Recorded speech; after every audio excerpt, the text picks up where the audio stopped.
And welcome back to the final part of the unboxing. We've only got 3 booster packs left, and let's open it.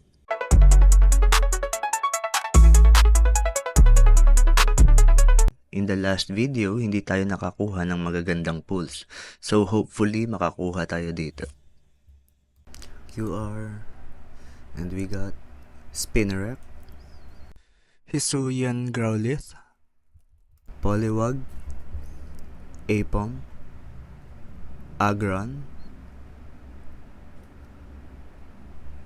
Clefable, Cook, Tadbulb, Snorunt, and Munkidori.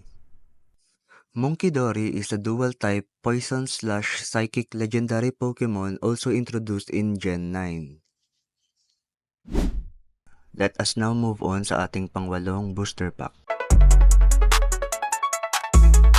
Please Lord, sana makahit pa tayo ng isa for the content.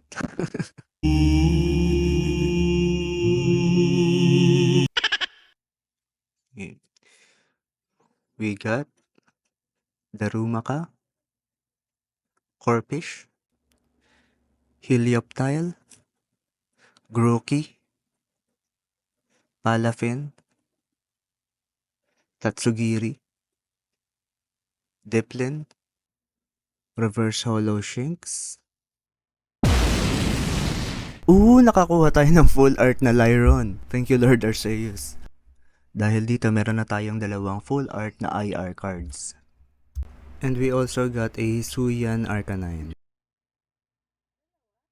Ayan. Lagay natin siya sa sleeve para hindi siya magasgasan.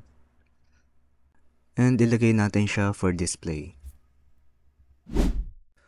We are now down to our last booster pack. And don't forget to like, follow, and subscribe kapag na-enjoy nyo yung video. I-comment nyo na rin ang inyong favorite Pokemon. And balay natin in the future, kapag lumaki na ang ating channel and collection, magkaroon tayo ng mga giveaways. Like a card ng inyong favorite Pokemon, or even a booster pack. So you can experience the same excitement that I have every time I open one of these booster packs. Okay, moving on. Farfetch'd,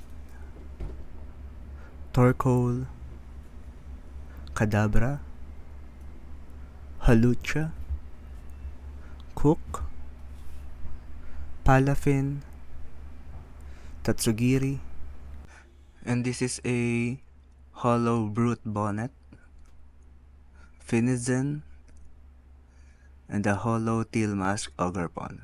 This is the same Pokemon that we got for our promo card. Before I end the video, I wanted to thank all of you so much for watching this video at sinamahan nyo akong ma-experience ang aking very first unboxing ng TCG. And stay tuned for more. Now don't forget to like, follow, and subscribe. Mudkip out!